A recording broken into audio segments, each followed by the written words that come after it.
দেখুন, একটা সম্পর্কে মানুষ খুব সহজেই আগ্রহ হারায় না। আগ্রহ হারানোর অনেকগুলো কারণ থাকে।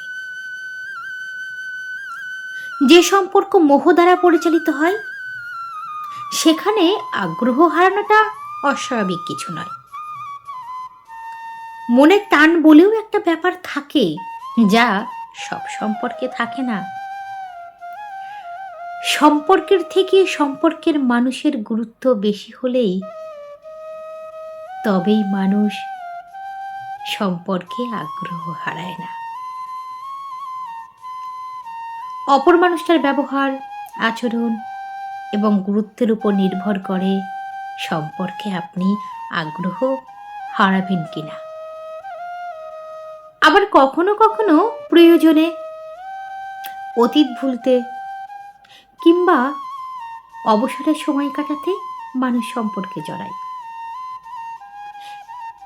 এমন সম্পর্কে আসলে ভালোবাসার কোনো স্থান নেই, গুরুত্ব তো পরের কথা।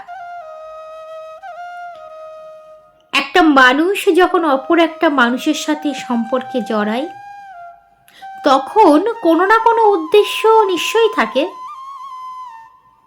আর এই উদ্দেশ্য যখন তার বিপরীত গতিতে চলতে শুরু করে, ঠিক তখনই মানুষ সম্পর্ক এবং সম্পর্কের মানুষটার প্রতি আগ্রহ হারায়। সম্পর্ক থেকে মুক্তি নেওয়ার জন্য তখন সহজ সরল পন্থা অবহেলাকেই বেছে নেয়, যাতে অপর পাশের মানুষটা আপনা আপনি সম্পর্ক থেকে সরে দাঁড়ায়। আজকাল ভালোবেসে মানুষ সম্পর্কে খুবই কম জড়ায়। আর এর মধ্যে কিছু মানুষ আছে যারা সম্পর্কে জড়ানোর পর বিপরীত পাশের মানুষটার প্রতি ভালোবাসা অনুভব করে। কখনো সেই অনুভব একতরফা হয়, আবার কখনো দুই তরফা। সম্পর্ক হারানোর পিছনে এবং সম্পর্কে আগ্রহ হারানোর পিছনে সবচেয়ে বড় ভূমিকা পালন করে অবহেলা, আর নয়তো বিশ্বাসঘাতকতা। যেখানে মানুষ গুরুত্ব পায় না, সেখানে নিজেকে আটকে রাখার বিন্দুমাত্র চেষ্টা করে না। ভালোবেসে যারা সম্পর্কে আবদ্ধ হয়, তারা সম্পর্ক ভাঙার চাইতে সম্পর্ক সুন্দর করে তোলায় ব্যস্ত থাকে। তবে ভালোবাসা যদি একতরফা হয়, তবে ভালোবাসার বিনিময়ে ভালোবাসা তো দূরের কথা, সেখানে যন্ত্রণা ছাড়া আর কিছুই পাওয়া যায় না।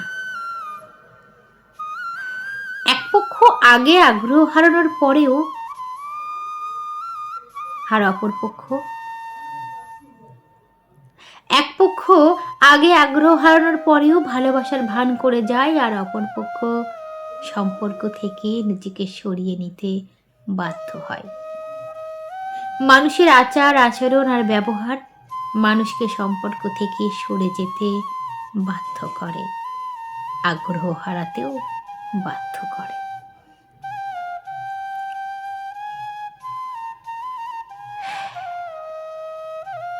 লেখারিনে মোহাম্মদ ফায়াদ মিয়া, ব্যাকগ্রাউন্ড মিউজিকে আমার প্রিয় ভাই জ্যাক।